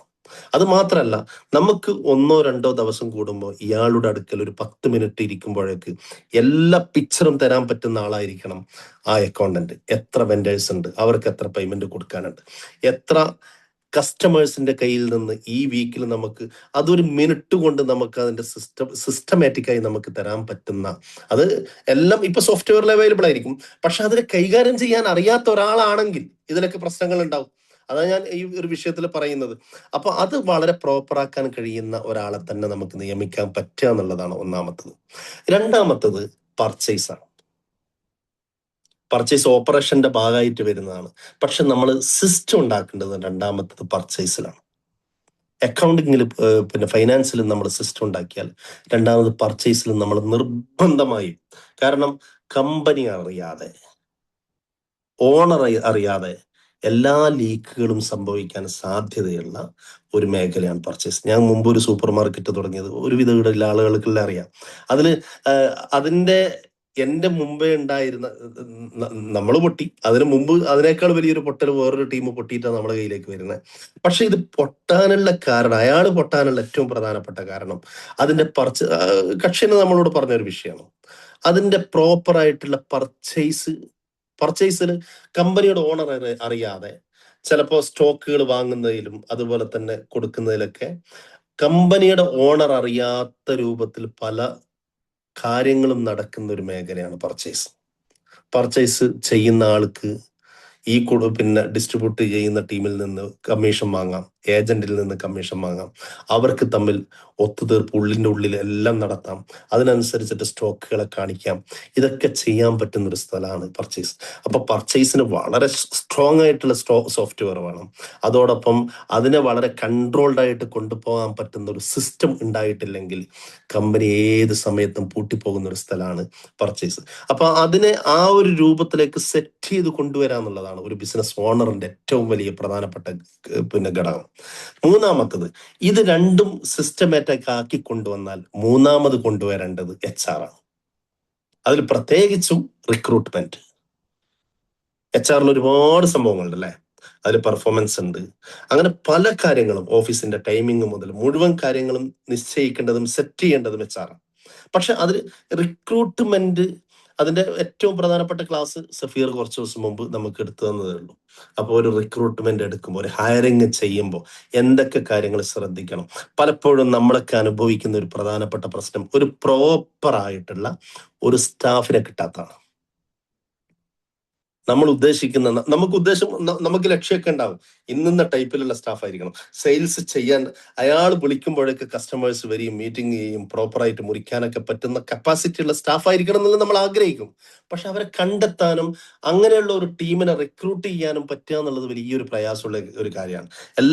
എല്ലാ കമ്പനികളും പലപ്പോഴും അനുഭവിക്കുന്ന ഒരു പ്രശ്നം, പ്രത്യേകിച്ച് സെയിൽസിലേക്ക്, മാർക്കറ്റിങ്ങിലേക്കൊക്കെ അതിന് പറ്റുന്ന അനുയോജ്യരായ ആൾക്കാരെ കിട്ടാതിരിക്കുന്ന ഒരു പ്രശ്നം എല്ലാ ആളുകളും അനുഭവിക്കുന്നുണ്ട്. അതെന്തുകൊണ്ടാണ്? അതിന്റെ ഒരു റിക്രൂട്ട്മെന്റ് പിന്നെ സംവിധാനങ്ങൾ നമുക്ക് പ്രോപ്പറായി ചെയ്യാൻ പറ്റുന്നില്ല. അപ്പൊ കിട്ടുന്ന ആൾക്കാരെ നമ്മൾ എടുക്കും. ഈ കിട്ടുന്ന ആൾക്കാരെ നമ്മൾ എടുക്കുമ്പോൾ ഉണ്ടാകുന്ന പ്രശ്നം, ഇപ്പോ ഞാൻ എന്റെ ഉദാഹരണം പറയുന്നത്, പിന്നെ നിങ്ങൾക്ക് നിങ്ങളെ കണക്ട് ചെയ്യാൻ വേണ്ടിയിട്ട്, ഇപ്പൊ തഹ്ഫീലിൽ നമ്മൾ ഒരു സ്റ്റാഫിനെ എടുക്കുമ്പോൾ, സെയിൽസിലേക്ക് ഞാനിപ്പോ ഒരു സ്റ്റാഫിനെ എടുക്കുകയാണെങ്കിൽ, ഇയാള് ഓഫീസിലേക്ക് വന്നതിന് ശേഷം ഇയാൾ ആദ്യം മുതൽ ഓരോന്ന് പഠിക്കണം. ഒരു വിസ എങ്ങനെ എടുക്കണം, എന്നാലല്ല അയാൾക്ക് കസ്റ്റമർക്ക് പറഞ്ഞു കൊടുക്കാൻ പറ്റും. അതിന്റെ പ്രൊഡക്റ്റ് നോളജ് ഉണ്ടാക്കണം. ഒരു ലൈസൻസ് എങ്ങനെ എടുക്കണം. അപ്പൊ അതിന്റെ ഓരോന്നിന്റെയും പ്രൊഡക്റ്റ് നോളജ് കാര്യങ്ങളൊക്കെ പഠിച്ചു വരുമ്പോഴേക്കും 3 മാസം. 3 മാസമായി ഇയാൾക്ക് ശമ്പളം നമ്മൾ 3 മാസം വരെ വെറുതെ കൊടുക്കുകയാണെ. അത് കഴിഞ്ഞതിന് ശേഷം നമ്മൾ ഇവർക്ക് ടാർജറ്റ് കൊടുക്കുന്നു. ഈ ടാർജറ്റ് എത്താതിരിക്കുന്ന സമയത്ത് നമുക്ക് പ്രശ്നങ്ങളും അങ്ങോട്ട് പ്രഷറും കാര്യങ്ങളും ഒക്കെ പോകുന്നു. ഈ പ്രഷർ ഒരു 3-4 മാസം കഴിയുമ്പോൾ ഇയാൾ തന്നെ മനസ്സിലാക്കുന്നു, എനിക്ക് പറ്റുന്ന ഒരു ജോലിയല്ല ഇത് എന്ന് മനസ്സിലാക്കുകയാണെങ്കിൽ നമ്മൾ കൊടുത്ത 3 മാസത്തെ ട്രെയിനിങ്, അതിനു വേണ്ടി കൊടുത്ത ശമ്പളം, ഇയാളെ കണ്ടെത്താൻ വേണ്ടി ഫേസ്ബുക്കിലും ഇൻസ്റ്റയിലും കൊടുത്ത ആഡ്, അത് കഴിഞ്ഞ് അതിനു വേണ്ടി സ്പെൻഡ് ചെയ്ത ടൈം. ഒരു സ്റ്റാഫ് വന്നതുകൊണ്ട് നമ്മൾ എന്താക്കി, ബാക്കിയുള്ള സ്റ്റാഫുകൾ നോക്കാതായി. വേറെ ഒരുപാട് ആൾക്കാരെ ഇന്റർവ്യൂ ചെയ്തിട്ടുണ്ട്. അങ്ങനെ ഇയാളെ നിയമിച്ചതിന്റെ പേരിൽ ഞാൻ എൻ്റെ ഓഫീസിൽ നഷ്ടപ്പെടുത്തുന്നത് ആദ്യത്തെ 3 മാസം ഇയാളെ ട്രെയിനിങ്ങിന് വേണ്ടി, അത് കഴിഞ്ഞ് 4 മാസം ഇയാൾ ശരിയാകുമോ നോക്കാൻ 7 മാസം എനിക്ക് നഷ്ടപ്പെട്ടു. ഏറ്റവും വിലപ്പെട്ട ടൈമാണ് നമുക്ക് നഷ്ടപ്പെടുന്നത്, അല്ലേ? അത് എന്തുകൊണ്ടാണെന്ന് വെച്ചാൽ പ്രോപ്പറായ റിക്രൂട്ട്മെന്റ് നമുക്ക് നടക്കുന്നില്ലെങ്കിൽ. ഇനി റിക്രൂട്ട്മെന്റ് നടന്നു, ഈ വ്യക്തി നമുക്ക് ഓക്കെ ആണോ അല്ലയോ എന്ന് മനസ്സിലാക്കാനുള്ള വളരെ കൃത്യമായ ഒരു ക്വാളിറ്റി അഷുറൻസ് നമുക്ക് ഉണ്ടാക്കാൻ വേണ്ടി പറ്റണം. ഇയാൾ ഒരാഴ്ച കൊണ്ട് അല്ലെങ്കിൽ 2 ആഴ്ച കൊണ്ട് ഈ വ്യക്തി നമ്മൾ ഉദ്ദേശിക്കുന്ന ടൈപ്പിൽ അല്ലെങ്കിൽ അയാളെ പിരിച്ചുവിടാനുള്ള ഒരു പ്ലാൻ, ഒരു സംവിധാനം നമുക്കില്ലെങ്കിൽ അത് എല്ലാ സ്ഥാപനങ്ങളെയും ബാധിക്കുന്ന ഒരു കാര്യമാണ്. അപ്പോ അതിനെ റിക്രൂട്ട്മെന്റ് ഏറ്റവും പ്രോപ്പറായി ചെയ്യാന്നുള്ളത് ഒരു ബിസിനസിന്റെ ഏറ്റവും പ്രധാനപ്പെട്ട കാര്യമാണ്. അതിലാണ് ഈ കുടുംബക്കാരെ നിശ്ചയിക്കുന്നത്. ഞാൻ നേരത്തെ പറഞ്ഞ വിഷയങ്ങളൊക്കെ വരുന്നത്. നിങ്ങൾ ഇമോഷന്റെ അടിസ്ഥാനത്തിൽ ഒരാളെ നിശ്ചയിക്കരുത്. അയാൾ കമ്പനി പൂട്ടിത്തരും. ഇമോഷന്റെയും സ്നേഹബന്ധത്തിന്റെയും ഭാര്യ പറഞ്ഞു, അതുകൊണ്ട് ഞാൻ ഇന്ന് അളിയനെ നിശ്ചയിച്ചു. നിങ്ങളുടെ കമ്പനി പൂട്ടിക്കാൻ അത് മതി, അല്ലേ? ഈഗോ ഏറ്റവും കൂടുതൽ വരുന്ന, ഞാൻ നേരത്തെ സൂചിപ്പിച്ചതുപോലെ, ബോസ് ലീവ് എടുക്കുന്നു, ഞാൻ ലീവ് എടുക്കാം, കാരണം എൻ്റെ അളിയനല്ലേ, എന്നൊക്കെ വരുന്നത് ഈ ഒരു വിഷയത്തിലാണ്. നാട്ടിലൊരു കല്യാണം നടക്കുന്നു, നമ്മളെല്ലാവരും ഒരുമിച്ച് പോകുന്നു, ഇവിടുത്തെ കാര്യങ്ങൾ എന്താകുന്നു, വഷളാകുന്നു. ഇങ്ങനെയൊക്കെ വരുന്നത് ഈ ഇമോഷന്റെ അടിസ്ഥാനത്തിൽ. നമുക്ക് കുടുംബക്കാരെയൊക്കെ നിശ്ചയിക്കാം നിങ്ങളുടെ കമ്പനി എസ്റ്റാബ്ലിഷ് ആയതിനു ശേഷം. അല്ലാതെ നിശ്ചയിക്കുന്നതിന് പ്രശ്നമൊന്നുമില്ല, പക്ഷെ അത് ആ ഒരു പ്രോപ്പറായി കൊണ്ടുപോകാൻ വേണ്ടി പറ്റുന്നുണ്ടെങ്കിൽ മാത്രമാണ് ഞാൻ പറയുന്നത്. അല്ലെങ്കിൽ കമ്പനി എസ്റ്റാബ്ലിഷ് ആയതിനു ശേഷം നിങ്ങളുടെ എല്ലാ കാര്യങ്ങളും പ്രോപ്പറായി കൊണ്ടുപോകുന്ന ഒരു സംവിധാനവും സിസ്റ്റവും ഉള്ളിടത്ത് നിങ്ങളുടെ മകനെ പോലും നിശ്ചയിക്കുമ്പോൾ അങ്ങനെ നിശ്ചയിക്കണം എന്നാണ് എൻ്റെ അഭിപ്രായം. അയാൾ അവിടെ പണിയെടുക്കണം, അയാൾ അവിടെ എംപ്ലോയി ആയിരിക്കണം. ഞാൻ നമ്മളെ കൂട്ടത്തിലുള്ള ഒരാൾ സംസാരിച്ചപ്പോൾ ഞാൻ അവരോട് പോലും പറഞ്ഞിട്ടുണ്ട്, അവര് എംപ്ലോയി ആയിട്ട് പണിയെടുക്കണം, അവർക്ക് ടൈം നിശ്ചയിക്കണം. ആ ടൈമിനനുസരിച്ച്, ഞാൻ ഇത്ര സ്ട്രോങ് ആയി പറഞ്ഞിട്ടില്ല, പക്ഷെ ഞാൻ ഒന്നുകൂടി ഇതായിട്ട് പറയാം, ആ ടൈമിനനുസരിച്ച് അവർക്ക് കൊടുത്ത ജേഡി വെച്ചിട്ട് അവർ പണിയെടുക്കണം. അപ്പൊ അവർക്കൊരു ജേഡി ഉണ്ടാകണം. ആ വർക്കും കാര്യങ്ങളും പ്രോപ്പറാക്കി കൊണ്ടുപോകുന്ന രൂപത്തിലേക്കുള്ള ഒരു എംപ്ലോയി ആയ ആൾ ആദ്യം പണിയെടുക്കട്ടെ. അതിനുശേഷം അയാൾ ഓണറായിട്ട് വന്നാലും അയാൾ അതിന്റെ മാനേജ്മെന്റിലേക്ക് വന്നാലും ആ കമ്പനി രക്ഷപ്പെടും. അല്ലെങ്കിൽ ആ കമ്പനിക്ക് അതൊരു ബാധ്യതയായി മാറും. അതെല്ലാ കമ്പനിക്കും വരാൻ സാധ്യതയുള്ള ഒരു വിഷയമാണ്. അപ്പൊ അങ്ങനെയുള്ള ഒരു റിക്രൂട്ട്മെന്റ് സംവിധാനം ആ ഒരു ഓഫീസിൽ ഉണ്ടാകണം. അതിനുശേഷമായിരിക്കണം സിസ്റ്റം നമ്മൾ സെയിൽസിലേക്ക് കൊണ്ടുവരേണ്ടത്, ഓപ്പറേഷൻസിലേക്ക്. അതൊക്കെ ഘട്ടം ഘട്ടമായി. നാളെ തന്നെ ഞാൻ എൻ്റെ ഓഫീസിൽ എല്ലാ സിസ്റ്റവും ഡെവലപ്പ് ചെയ്യാന്ന് പറഞ്ഞാൽ ഒരിക്കലും നടക്കുന്ന കാര്യമല്ല. നിങ്ങളൊക്കെ അതിൽ പലപ്പോഴും ശ്രമിക്കുകയും പല സ്ഥലത്തും സ്റ്റക്കാകുകയും പല സ്ഥലത്തും അതിന്റെ പ്രയാസങ്ങളും കാര്യങ്ങളൊക്കെ അനുഭവിക്കുകയൊക്കെ ചെയ്തവരായിരിക്കുമല്ലോ. അപ്പോൾ അത് എന്തുകൊണ്ടാണെന്ന് വെച്ചാൽ ഇത് ഒറ്റ ദിവസം കൊണ്ട് ഉണ്ടാകുന്ന ഒരു കാര്യമല്ല. സിസ്റ്റം ഒരിക്കലും ഒറ്റ ദിവസം കൊണ്ട് ഉണ്ടാവില്ല. സിസ്റ്റം വളരെ മെല്ലെ ഡോക്യുമെന്റ് ചെയ്ത് ഇത് ഓരോന്നും നമുക്ക് ഡോക്യുമെന്റ് ചെയ്യാൻ പറ്റണം. ഫൈനാൻസ് ചെയ്യുമ്പോൾ അതിന്റെ ഡോക്യുമെന്റേഷൻ, ആ ഡോക്യുമെന്റ്സ് ആയിരിക്കണം നമ്മുടെ ഓഫീസിന്റെ ഓരോ കാര്യങ്ങളും സംസാരിക്കേണ്ടത്. ഇത് ഡോക്യുമെന്റഡ് ആവാതെ വന്നാൽ നിങ്ങൾ തന്നെ വീണ്ടും ഇതിനെ മാനേജ് ചെയ്യേണ്ടി വരും. നിങ്ങൾ തന്നെ ഇതിനെ വീണ്ടും മാറ്റി എടുക്കേണ്ടി വരും. ഇത് പ്രോപ്പറായി ഡോക്യുമെന്റ് ചെയ്ത് അതിന്റെ എല്ലാ കാര്യങ്ങളെയും എഴുതി രേഖപ്പെടുത്തി, അത് ഫസ്റ്റ് നിങ്ങൾ എഴുതന്നെ വേണം. നമ്മൾ ഓരോരുത്തരും എഴുതി ഡയറിയിൽ ഉണ്ടാക്കി അത് പിന്നീട് നമ്മൾ എക്സെല്ലോ മറ്റുള്ളതിലേക്കോ കൊണ്ടുവന്ന് അതിന് വളരെ സിസ്റ്റമാറ്റിക് ആയി നാളെ എൻ്റെ ഓഫീസിലെ അക്കൗണ്ടന്റ് പോയാൽ മറ്റൊന്ന് ഇരിക്കുന്ന ആൾക്ക് ഒരു സംശയവും ഇല്ലാതെ ചെയ്യാൻ പറ്റുന്ന രൂപത്തിലേക്ക്, നാളെ എൻ്റെ ഓഫീസിലെ സെയിൽസ്മാൻ ആര് പോയാലും മറ്റൊരാൾ വന്നാൽ അയാൾക്ക് യാതൊരു കൺഫ്യൂഷൻ ഇല്ലാതെ ചെയ്യാൻ പറ്റുന്ന രൂപത്തിലേക്കായിരിക്കണം. നാളെ എൻ്റെ ഓഫീസിലുള്ള ഒരു ഓപ്പറേഷൻ ടീം പോയാൽ അയാൾക്ക് പകരം എൻ്റെ ഇപ്പോൾ ഓഫീസിൽ ഓപ്പറേറ്റ് ചെയ്യുന്ന സ്റ്റാഫ് നാട്ടിലേക്ക് പോകുന്നു, അല്ലെങ്കിൽ അയാൾ പിന്നെ ഒഴിവായി പോകുന്നു, മറ്റൊന്ന് വരുന്ന ആൾക്ക് അറിയണം ഫാമിലി വിസ എടുക്കുമ്പോൾ എന്തൊക്കെ വേണം, അതിന്റെ പിന്നെ ഡീറ്റെയിൽസ്, അതിന്റെ പ്രൈസിങ്, അത് ഏത് രൂപത്തിൽ എങ്ങനെയൊക്കെ കൈകാര്യം ചെയ്യണം, എങ്ങനെ കസ്റ്റമറോട് പറയണം, സെയിൽസ്മാനോട് എങ്ങനെ പറയണം, അതിന്റെ പിന്നെ എന്റെ കയ്യിലേക്ക് എപ്പോൾ എത്തണം, ഈ കാര്യങ്ങളെ കുറിച്ചൊക്കെ വളരെ പ്രോപ്പറായി വളരെ കൃത്യമായിട്ടുള്ള ഐഡിയ ഓപ്പറേഷനിലേക്കുള്ള ഡോക്യുമെന്റ്സ് സംസാരിക്കണം. അങ്ങനെ ഡോക്യുമെന്റഡ് ആയിരിക്കണം ഓരോ കാര്യങ്ങളും നമ്മുടെ സിസ്റ്റത്തിൽ ഉണ്ടാക്കി കൊണ്ടുവരുമ്പോൾ എന്നുള്ളതാണ് ഇതിൽ ഏറ്റവും പ്രധാനം. ഇങ്ങനെ ഓരോ ഡിപ്പാർട്ട്മെന്റിനെയും വേറെ വേറെ ആക്കി കൊണ്ടുവരാന്നുള്ളതാണ് ഒരു സിസ്റ്റം ക്രിയേറ്റ് ചെയ്യുന്നതിന്റെ ഒന്നാമത്തെ സ്റ്റെപ്പ്. അപ്പൊ ഞാൻ പറഞ്ഞ 2-3 കാര്യങ്ങൾ, ആദ്യം പോളിസി നിശ്ചയിക്കുക.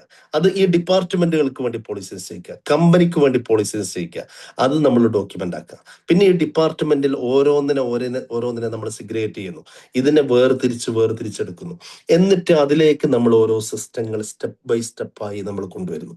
ഇതാണ് ഒരു സിസ്റ്റം ക്രിയേറ്റ് ചെയ്ത് കൊണ്ടുവരുന്നതിന്റെ ഏറ്റവും പ്രധാനപ്പെട്ട വളരെ ഇമ്പോർട്ടന്റ് ആയിട്ടുള്ള സംഭവം. അതിനുള്ള SOP കാര്യങ്ങൾ ഇതൊക്കെ നിശ്ചയിക്കുക എന്നുള്ളതാണ്. ഇത് കഴിഞ്ഞതിന് ശേഷം ഇത് നമ്മൾ നിശ്ചയിക്കാൻ വേണ്ടി തുടങ്ങുമ്പോഴാണ് നമ്മൾ എന്ത് കൊണ്ടുവരേണ്ടത്?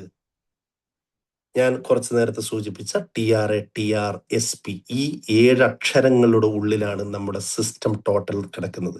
ഇതെന്തൊക്കെയാണെന്ന് വെച്ചാൽ, ഒന്നാമത്തത് ടാസ്ക് ആണ്. അതെല്ലാ ഡിപ്പാർട്ട്മെന്റിന്റെയും അണ്ടറിൽ നമുക്ക് ടാസ്ക് ഉണ്ടാക്കാൻ വേണ്ടിയിട്ട് പറ്റണം. സമയത്രയായി?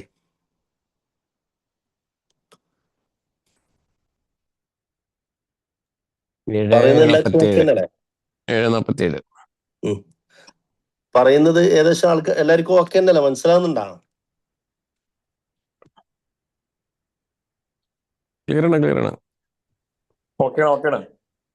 ബാക്കി 7 മണി സമയമായതുകൊണ്ട് വെറുതെ ഇത് ഓപ്പൺ ആക്കിയിട്ട് കുറെ ആൾക്കാർ ഉറങ്ങുന്നുണ്ട് തോന്നുന്നല്ലേ? ഏത് എല്ലാം മനസ്സിലാതെ നിങ്ങൾ പ്രൊസീഡ് ചെയ്തോ. അതെ. അപ്പൊ ഒന്നാമത്തത് ടാസ്ക് ആണ്. ഈ ടാസ്ക് പിന്നെ എങ്ങനെയാണ് നമ്മൾ കൈകാര്യം ചെയ്യുന്നത്? ഒരു ഓഫീസിന്റെ ഉള്ളിൽ എല്ലാ കാര്യത്തിനും നമ്മൾ ഇപ്പൊ ടേക്ക് ഓഫിന്റെ ഒരു പ്രോഗ്രാം നവംബറിൽ നടന്നു അല്ലെ? നമ്മൾ അതിന്റെ പ്ലാൻ ചെയ്യുന്നത് ഏകദേശം മാർച്ചിലാണ് ടേക്ക് ഓഫിന്റെ പ്രോഗ്രാം പ്ലാൻ ചെയ്യുന്നത്. ഇത് പ്ലാൻ ചെയ്തതിന് ശേഷം നമ്മൾ ആദ്യം ഇരിക്കുന്നത് അതിനൊരു ചെക്ക് ലിസ്റ്റ് ഉണ്ടാക്കാൻ വേണ്ടിയിട്ടാണ്. ഇതെങ്ങനെയൊക്കെയാണ് ഈ പ്രോഗ്രാം നടക്കേണ്ടത് എന്നുള്ള ഒരു ചെക്ക് ലിസ്റ്റ് നമ്മൾ ഉണ്ടാക്കും. ചെക്ക് ലിസ്റ്റ് സാധാരണ നിങ്ങളെ ബിസിനസ്സിൽ ചെക്ക് ലിസ്റ്റ് ഉണ്ടാക്കുന്ന നിങ്ങൾക്ക് ഉണ്ടാക്കാറുണ്ടാവുമല്ലോ. പിന്നെ എന്താണ് ചെക്ക് ലിസ്റ്റ് എന്നൊക്കെ എല്ലാവർക്കും അറിയാമല്ലോ. എങ്ങനെയാണ് ഒരു ചെക്ക് ലിസ്റ്റ് ഉണ്ടാക്കുന്നത് എന്നുള്ള എല്ലാവർക്കും അറിയുന്ന ഒരു കാര്യമാണ്. കാരണം നമ്മളൊക്കെ ഒരു ബിസിനസ് ചെയ്യുമ്പോൾ ഇത് നിർബന്ധമായി വേണ്ട ഒരു സാധനമാണ്.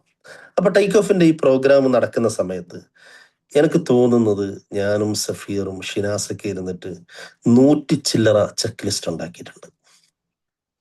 ഈ ചെക്ക് ലിസ്റ്റിന്റെ അടിസ്ഥാനത്തിലാണ്. അപ്പൊ അത് ഉണ്ടാക്കുക എങ്ങനെയാണെന്ന് വെച്ചാല്, പിന്നെ നമ്മൾ ഓരോ കാര്യങ്ങൾ എഴുതും. ഇതിന്റെ മാർക്കറ്റിംഗ്, ഇതിനു വേണ്ടിയിട്ടുള്ള സെയിൽസ്, ഇതിനു വേണ്ടി നടക്കേണ്ട ഗസ്റ്റ്, ഇതിന്റെ വെന്യൂ. അപ്പൊ ആദ്യം നമ്മൾ വെന്യൂ നിശ്ചയിക്കുകയാണ്. എവിടെയാണ് നമ്മൾ ഇത് നടത്തേണ്ടത്? അപ്പോൾ 2-3 വെന്യൂകളെ കുറിച്ചിട്ട് എഴുതി. അതിൽ നമ്മൾ ക്രൗൺ പ്ലാസ നിശ്ചയിച്ചു. ക്രൗൺ പ്ലാസ നിശ്ചയിച്ചതിന് ശേഷം അതിന്റെ വലിയ ഹാള് കാര്യങ്ങൾ ഇതൊക്കെ നമ്മൾ പ്ലാൻ ചെയ്തു. അങ്ങനെ ഓരോ സാധനങ്ങൾ വെന്യൂ നമ്മൾ നിശ്ചയിക്കുന്നു. വെന്യൂ നിശ്ചയിച്ചതിന് ശേഷം ഗസ്റ്റ് ആരൊക്കെ വരണം എന്നുള്ളത് നമ്മൾ അങ്ങനെ എഴുതിയെടുക്കുന്നു.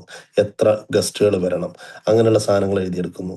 അത് കഴിഞ്ഞതിന് ശേഷം ഗസ്റ്റ്, പിന്നെ വെന്യൂ കാര്യങ്ങൾ ഇതൊക്കെ നിശ്ചയിച്ചതിന് ശേഷം നമ്മൾ അതിന്റെ ഫൈനാൻസ് ആര് കൈകാര്യം ചെയ്യണം, ഫൈനാൻസിന് വേണ്ടിയിട്ടുള്ള സംവിധാനങ്ങൾ എന്തൊക്കെയാണ് വേണ്ടത് എന്നുള്ളത് എഴുതിയെടുക്കുന്നു. അപ്പൊ ഫൈനാൻസിന് വേണ്ടി എത്ര ആൾക്കാരെ നമ്മൾ സ്പോൺസർഷിപ്പ് ആയിട്ട് പിടിക്കണം, എത്ര ആൾക്കാരിലേക്ക് നമ്മൾ പോകണം. പിന്നെ ഒരു 10 സ്പോൺസേഴ്സിനെ കിട്ടണമെങ്കിൽ 100ഓളം ആൾക്കാരെ നമ്മൾ മീറ്റ് ചെയ്യേണ്ടി വരും. ഈ മീറ്റ് ചെയ്യുന്ന ആൾക്കാർ ആരൊക്കെ ആയിരിക്കണം, അവരെപ്പോൾ പോയി കാണണം, അതിന്റെ ടോട്ടൽ ഡീറ്റെയിൽ നമ്മൾ എഴുതിയെടുക്കുന്നു. അത് കഴിഞ്ഞതിന് ശേഷം അതിന്റെ ഒരു സെയിൽസിലേക്ക് പോകുമ്പോൾ നമുക്കിപ്പോൾ ഒരു 400 ആൾക്കാർ പങ്കെടുക്കുകയാണെങ്കിൽ എത്ര ആളുകളിലേക്ക് ഇതിന്റെ പിന്നെ ആഡ് പോവേണ്ടതുണ്ട്, അത് ഏത് ടൈപ്പ് ആളുകളാണ്, ഇതിനെ കുറിച്ചിട്ടുള്ള നമ്മളൊരു പ്ലാൻ ഉണ്ടാക്കുന്നു. ആ പ്ലാനുകൾ എഴുതുന്നു. എന്നിട്ട് ആ ടൈപ്പുള്ള ആളുകളിലേക്ക് എങ്ങനെയാണ് എത്തേണ്ടത്, അതിന് ഏതാണ് ഉപയോഗിക്കേണ്ടത്, ഇൻസ്റ്റാഗ്രാം ആണോ, ഫേസ്ബുക്ക് ആണോ, ലിങ്ക്ഡിൻ ആണോ, അങ്ങനെ ഓരോ കാര്യങ്ങൾ നമ്മൾ ഇങ്ങനെ എഴുതുന്നു. ഇങ്ങനെ ഓരോ കാര്യങ്ങൾ ഇങ്ങനെ സ്റ്റെപ്പ് ബൈ സ്റ്റെപ്പ് ആയിട്ട് എഴുതും. എന്നിട്ട് നമ്മുടെ പ്രോഗ്രാമിലേക്ക് വരുമ്പോൾ, പ്രോഗ്രാമിലേക്ക് എത്തുന്ന സമയത്ത് ആ സ്റ്റേജ് ഏത് വലുപ്പത്തിൽ, അതിൽ ആരായിരിക്കണം അതിന്റെ ആങ്കറിങ് നടത്തേണ്ടത്, അതുപോലെ തന്നെ അതിൽ സംസാരിക്കേണ്ടത്, ഏതൊക്കെ ഗസ്റ്റുകൾ വന്നാൽ ആരൊക്കെ രാത്രി സംസാരിക്കണം, ആരൊക്കെ പകല് സംസാരിക്കണം, ഇതിനൊക്കെ കുറിച്ചിട്ട് പ്രോപ്പറായി മുഴുവൻ കാര്യങ്ങളും നമ്മൾ എഴുതിയെടുത്തിട്ടായിരിക്കും ഒരു പ്രോഗ്രാം ഷെഡ്യൂൾ ആകുന്നത്, അല്ലേ? അതേപോലെ എല്ലാത്തിനും ഓരോ ടാസ്ക് ഉണ്ട്. നമ്മളെ ഓഫീസിൽ ഒരു ദിവസം നടക്കേണ്ട ഒരു പിന്നെ ഒരു പണി, നമ്മളെ ഓഫീസ് ഒരു ദിവസം രാവിലെ തുറന്നാൽ, രാവിലെ 8 മണിക്ക് എൻ്റെ ഓഫീസ് തുറക്കുകയാണെങ്കിൽ ആ 8 മണി മുതൽ വൈകുന്നേരം 7 മണി വരെ ഓഫീസിന്റെ ഉള്ളിൽ നടക്കേണ്ട ഒരു സംഭവത്തിനുള്ള ഒരു ടാസ്ക് ഉണ്ടാവും. അതുപോലെ തന്നെ ഒരു ചെക്ക് ലിസ്റ്റ് ഉണ്ടാവും. ഈ ചെക്ക് ലിസ്റ്റ് എന്ന് പറയുന്നത്, ചെക്ക് ലിസ്റ്റ് ഇല്ലാത്ത ഒരു കമ്പനിക്കും പ്രോപ്പറായി മുന്നോട്ട് പോകാൻ കഴിയില്ല. ചെക്ക് ലിസ്റ്റിന്റെ ഉള്ളിൽ നിന്നാണ് നമ്മൾ ടാസ്കുകൾ ഉണ്ടാക്കേണ്ടത്. അപ്പൊ ആ ടാസ്ക് വളരെ കൃത്യമായി വന്നാൽ മാത്രമേ, ഇപ്പോ നിങ്ങളുടെ ഒരു ഓഫീസിന്റെ ഇനാഗുറേഷൻ നടക്കുകയാണെന്ന് വിചാരിക്കുക. ഈ ഇനാഗുറേഷൻ നടക്കുന്ന സമയത്ത് നിങ്ങൾക്ക് എന്തൊക്കെ കാര്യങ്ങൾ വേണ്ടി വരും? അതിന് ഗസ്റ്റ് വേണ്ടി വരും അല്ലെ? ആ ഇനാഗുറേഷൻ നടക്കാൻ വേണ്ടി അതിന്റെ ഒരു മാർക്കറ്റിംഗ് വേണ്ടി വരും അല്ലെ? അന്നത്തെ ദിവസം നിങ്ങൾക്ക് നടക്കേണ്ട സെയിൽസിന് വേണ്ടിയിട്ടുള്ള ഡിസ്പ്ലേ കാര്യങ്ങൾ ഒക്കെ ഒരുക്കേണ്ടി വരും അല്ലെ? അതിനെ അലങ്കരിക്കാനുള്ള സംവിധാനങ്ങൾ വേണ്ടി വരും അല്ലെ? ഇതൊക്കെ നിങ്ങൾ ചെയ്യുമ്പോൾ അതിന് വേണ്ടി നിങ്ങൾ ഇനാഗ്രേഷൻ നിശ്ചയിച്ചു, വേഗം ഒരു പോസ്റ്റർ അടിച്ചു, മറ്റന്നാളേക്ക് ഞാൻ സിൻസാർ ഹക്ക് ഉദവീനെ വിളിച്ചിട്ടുണ്ട്. അതല്ല ഒരു പ്രോപ്പറായി നടക്കേണ്ട ഒരു, ഇന്ന് നമ്മുടെ ബിസിനസ്സിൽ പല ആളുകളും ചെയ്തുകൊണ്ടിരിക്കുന്നത്, അതിനൊരു ടാസ്ക് ഉണ്ടാവില്ല, ചെക്ക് ലിസ്റ്റ് ഉണ്ടാവില്ല. വൈകുന്നേരം വരുമ്പോ ആരെയാണോ വെള്ളത്തിന് ഏൽപ്പിച്ചത്, അത് നമുക്കിവിടെ സൂപ്പർ മാർക്കറ്റിലേക്ക് വിളിക്കാം. ആ സമയത്തായിരിക്കും എന്താകുന്നത് ഓർമ്മ വരുന്നത്, ആരാണ് ഗസ്റ്റിന് വേണ്ടിയിട്ട് നമ്മൾ കൊടുക്കേണ്ട പിന്നെ പിന്നെ അവരെ ട്രീറ്റ് ചെയ്യേണ്ട ഫുഡോ കാര്യങ്ങളോ അതിനാരെയാണ് ഏൽപ്പിച്ചത്, അല്ലെങ്കിൽ അത് എവിടെയാണ് ഏൽപ്പിച്ചത്, ഒന്നിനെ കുറിച്ചിട്ട് ഒരു വ്യക്തമായ ധാരണയില്ലാതെ ഇതൊക്കെ എത്രയോ ദിവസങ്ങൾക്ക് മുമ്പ് നമ്മൾ ഓരോരുത്തരെ ഏൽപ്പിച്ച് അവർ ചെയ്യണം. അതാണ് ശരിക്കും പറഞ്ഞ ടാസ്ക്. അപ്പോ ഇത് ഇനാഗ്രേഷൻ ഗസ്റ്റിന് വേണ്ടി എന്റെ ഇന്നുന്ന സ്റ്റാഫിനെ ഏൽപ്പിച്ചു. മാർക്കറ്റിങ്ങിന് വേണ്ടി ഞാൻ ഇന്നുന്ന ആളെ മാർക്കറ്റിങ്ങിന് ഏൽപ്പിച്ചു. അതിന്റെ റിപ്പോർട്ടിങ് ഇന്നുന്ന ആൾക്ക് കൊടുക്കണം, ഇത്ര മാർക്കറ്റിംഗ് ചെയ്യണം. അന്ന് ഡിസ്പ്ലേ വെച്ച് സെയിൽസ് നടത്താൻ വേണ്ടി ഇന്നുന്ന സ്റ്റാഫിനെ ഏൽപ്പിച്ചു. അയാൾ പ്രോപ്പറായ സ്ഥലത്ത് സാധനങ്ങൾ ഡിസ്പ്ലേ ചെയ്തിട്ടുണ്ട് എന്ന് ഉറപ്പിക്കാൻ വേണ്ടിയിട്ട് പറ്റണം. അങ്ങനെ ഓരോ കാര്യങ്ങളെയും നമ്മൾ ചെക്ക് ലിസ്റ്റ് ആയിട്ട് എഴുതിയെടുക്കുക എന്നുള്ളതാണ് ഒന്നാമത്തെ കാര്യം. അത് നമ്മുടെ ദൈനംദിന ഓഫീസിന്റെ ഓരോ കാര്യത്തിലും ആ ചെക്ക് ലിസ്റ്റ് ഉണ്ടാകണം. അക്കൗണ്ടന്റ് ഓഫീസിലേക്ക് വന്നാൽ രാവിലെ മുതൽ എന്തൊക്കെ കാര്യങ്ങളാണ് ആ ചെക്ക് ലിസ്റ്റ് എന്ന് പറഞ്ഞാൽ, ഓരോ ദിവസം ചെക്ക് ലിസ്റ്റ് ഇങ്ങനെ എഴുതലല്ല. അത് ഒരു പ്രാവശ്യം നമ്മൾ എടുത്തിട്ടുണ്ടെങ്കിൽ അതിനനുസരിച്ചിട്ടായിരിക്കും ടാസ്കുകളെ മുഴുവൻ നമ്മൾ രൂപപ്പെടുത്തി വരുന്നത്. അപ്പൊ ഈ ടാസ്കുകൾ വളരെ കൃത്യമായി ഉണ്ടാക്കുക എന്നുള്ളതാണ്. അത് ഓരോ ഡിപ്പാർട്ട്മെന്റിനുള്ള ടാസ്കുകൾ നമ്മൾ ഉണ്ടാക്കുക എന്നുള്ളതാണ് ഒന്നാമത്തെ ടി. ഈ ടാസ്കിനെ നമുക്ക് രൂപപ്പെടുത്താൻ വേണ്ടി പറ്റിയാൽ മാത്രമേ ബാക്കിയുള്ള ഓരോ കാര്യങ്ങളും നമുക്ക് മുന്നോട്ട് കൊണ്ടുപോകാൻ പറ്റും. നമുക്ക് അടുത്ത ക്ലാസ്സിൽ ഈ ടാസ്ക് എങ്ങനെയൊക്കെ ഉണ്ടാക്കാൻ വേണ്ടി പറ്റും, അതിന്റെ ചെക്ക് ലിസ്റ്റ് എങ്ങനെയൊക്കെയാണ് നമ്മൾ കൈകാര്യം ചെയ്യേണ്ടത് എന്നുള്ളതിനെ കുറിച്ചൊരു ഇത് ഒരു വ്യക്തമായ ഒരു ബോധം ഉണ്ടാകുന്നത് നമുക്ക് ആവശ്യം. പലപ്പോഴും നമ്മുടെ കൂടെയുള്ള ആളുകൾക്ക് അല്ലെങ്കിൽ നമ്മുടെ ബിസിനസ്സുകാർക്ക് ഉണ്ടാകുന്ന ഏറ്റവും വലിയ പോരായ്മ, നമ്മൾ ചെയ്യേണ്ട കാര്യം എന്താണെന്ന് നമുക്കറിയില്ല. പൂർണ്ണമായിട്ട് ഞാൻ പറയുന്നതല്ല, നമുക്കൊരു ധാരണ ഉണ്ടാവും. പക്ഷെ ആ ധാരണയെ നമുക്ക് പ്രോപ്പറായി നമുക്ക് ലിസ്റ്റ് ചെയ്ത് വെക്കുമ്പോൾ മാത്രമേ ഇന്ന് നടക്കേണ്ട കാര്യം ഇന്നുന്ന കാര്യങ്ങളൊക്കെയാണ് എന്നൊരു വ്യക്തമായ ഒരു ഐഡിയ ഉണ്ടാവും. അതിനനുസരിച്ചിട്ടായിരിക്കണം ഓഫീസിന്റെ എല്ലാ കാര്യങ്ങളെയും ചലിപ്പിക്കേണ്ടത്. അതിനനുസരിച്ചിട്ടായിരിക്കണം ഉച്ചയാകുമ്പോഴേക്ക് എന്തൊക്കെ നടന്നിട്ടുണ്ടാവണം, എത്ര കസ്റ്റമേഴ്സിനെ വിളിച്ചിട്ടുണ്ടാവണം, എത്ര കസ്റ്റമേഴ്സിന്റെ മീറ്റിംഗ് നടന്നിട്ടുണ്ടാവണം, എത്ര സെയിൽസ്മാൻമാർ പുറത്തേക്ക് പോയിട്ടുണ്ടാവണം, എത്ര ആൾക്കാർ അകത്തുള്ള മീറ്റിങ്ങുകളെ കൺട്രോൾ ചെയ്തിട്ടുണ്ടാകണം, ഓപ്പറേഷൻസിൽ ഏതൊക്കെ കാര്യങ്ങൾ നടന്നിട്ടുണ്ടാകണം. ഈ കാര്യങ്ങൾ മുഴുവനും ഈ ചെക്ക് ലിസ്റ്റിന്റെ ഉള്ളിലേക്ക് നമുക്ക് ഒതുക്കാൻ പറ്റുക എന്നുള്ളതാണ് ഒന്നാമത്തെ കാര്യം. അതിനനുസരിച്ചിട്ടായിരിക്കണം ബാക്കിയുള്ള കാര്യങ്ങൾ മുഴുവൻ പോവേണ്ടത്. ഇതിനെ നമുക്ക് എന്താക്കാം, ഇന്ന് ഇപ്പം സമയം ഏകദേശം 8 മണിയാകുകയാണ്. നമുക്കിതൊരു 1-2 സെഷൻസിൽ ബാക്കിയുള്ള ഒരു സിസ്റ്റം ക്രിയേറ്റ് ചെയ്ത് കൊണ്ടുവരേണ്ടതിന്റെ മറ്റുള്ള കാര്യങ്ങൾ കൂടി നമുക്ക് ഇൻഷാ അല്ലാ പിന്നെ സംസാരിക്കാം. അതോടൊപ്പം എൻ്റെ ഒരു അഭിപ്രായം, നമ്മളെല്ലാം ക്യാമറ ഓണാക്കി ഇതിൽ ഈ ഞാൻ ആദ്യം സൂചിപ്പിച്ചതുപോലെ ഇത് ടേക്ക് ഓഫ് എന്ന് പറയുന്നത് ഒരു സിസ്റ്റം തന്നെയാണ്. നമ്മൾ ഈ 2 വർഷമായിട്ട് ഒരു സിസ്റ്റമാക്കി കൊണ്ടുവന്നൊരു സാധനമാണ് ടേക്ക് ഓഫ്. ഇതിൽ ഈ അറിയുന്ന ആൾക്കാർ ഒരു ക്യാമറ ഓണാക്കിയിട്ട് വരുന്നതിന് എന്ത് പ്രയാസമുള്ളത്? എനക്കെന്നല്ല, ഇനി നാളെ മറ്റൊരാൾ കൈകാര്യം ചെയ്യുമ്പോഴും പരസ്പരം കണ്ടിട്ട് സംസാരിക്കുമ്പോൾ എന്ത് രസം ഉണ്ടാവും. ഒരാളെ കണ്ട് മുഖത്ത് നോക്കി സംസാരിക്കുന്നതിന് പകരം ഞാനിപ്പോ സംസാരിക്കുന്നത് എന്റെ മൊബൈലിൽ നോക്കി 4 പേരുകളോടാണ്. സോറി, ഞാൻ അങ്ങനെ പറയാൻ വേണ്ടി കാരണം അത് അടുത്ത പ്രാവശ്യം ഇത് നമ്മളും ടേക്ക് ഓഫ് പോലും നമുക്കൊരു സിസ്റ്റത്തിന്റെ ഉള്ളിലേക്ക് കൊണ്ടുവരുന്ന എല്ലാ പരിപാടികളും നമ്മൾ ചെയ്തതിന്റെ ഭാഗമായിട്ടാണ് ഈ വെബിനാർ പോലും നമുക്ക് നടക്കുന്നത്. എല്ലാത്തിനും ഒരു സിസ്റ്റം വേണം. നമ്മുടെ ലൈഫിന് ഒരു സിസ്റ്റം വേണം, നമ്മുടെ ഫാമിലിക്ക് ഒരു സിസ്റ്റം വേണം, വീട്ടിന്റെ ഉള്ളിൽ ഒരു സിസ്റ്റം വേണം. അല്ലെങ്കിൽ ഈ സിസ്റ്റം ഇല്ലാതെ ജീവിക്കുന്ന എല്ലാ കാര്യങ്ങളും ഡിസോർഡർ ആണ്, അത് ഫെയിലിയർ ആണ്. അത് നമുക്ക് ഇൻഷാല്ല ക്രിയേറ്റ് ചെയ്യുക എന്നുള്ളതാണ് നമ്മുടെ ഏറ്റവും പ്രധാനപ്പെട്ട ദൗത്യം. ഇൻഷാല്ല അടുത്ത ക്ലാസ്സിൽ ബാക്കിയുള്ള കാര്യങ്ങൾ കൂടി കൈകാര്യം ചെയ്യാം. ഇൻഷാല്ല. അസ്സലാമു അലൈക്കും. വേറെ എന്തെങ്കിലും ഇതുമായിട്ട് ബന്ധപ്പെട്ട് സംസാരിക്കാനുണ്ടെങ്കിൽ, ആർക്കെങ്കിലും ചോദിക്കാനോ കാര്യങ്ങളോ പറയാനുണ്ടെങ്കിൽ ഒരു 5 മിനിറ്റ് അതുകൂടി എടുക്കാം അല്ലെ? ആ 7 ലെറ്റേഴ്സ് ഒന്നും കൂടെ റിപ്പീറ്റ് ചെയ്യോ? ഞാൻ കുറച്ച് ബ്രേക്ക് വന്നു, ഞാൻ യാത്രയിലായിരുന്നു ഇങ്ങോട്ട് എത്തുമ്പോ. അതെയാ, അടുത്ത ആഴ്ച അല്ല, അടുത്ത ആഴ്ചയിൽ ഒരു ഫുള്ള് പറയാം. TRATRSP എന്നാണ്. TRATRSP. 1 മിനിറ്റ് ഒന്നും കൂടി റിപ്പീറ്റ് ചെയ്യോ? ഓ, TRATRSP. ടി എന്ന് പറഞ്ഞ task, R responsible, A action, പിന്നെ രണ്ടാമത്തെ T time line, R reporting, S supporting, P priority. ഈ 7 സാധനങ്ങളാണ് നമ്മളൊരു സിസ്റ്റം ഉണ്ടാക്കുമ്പോൾ നമുക്ക് വേണ്ടത്. അത് നമുക്ക് അടുത്ത ക്ലാസ്സിലേക്ക് ഇൻഷാല്ല ബാക്കിയുള്ള കാര്യങ്ങൾ കൂടി നമുക്ക് സംസാരിക്കാം. ഓക്കെ.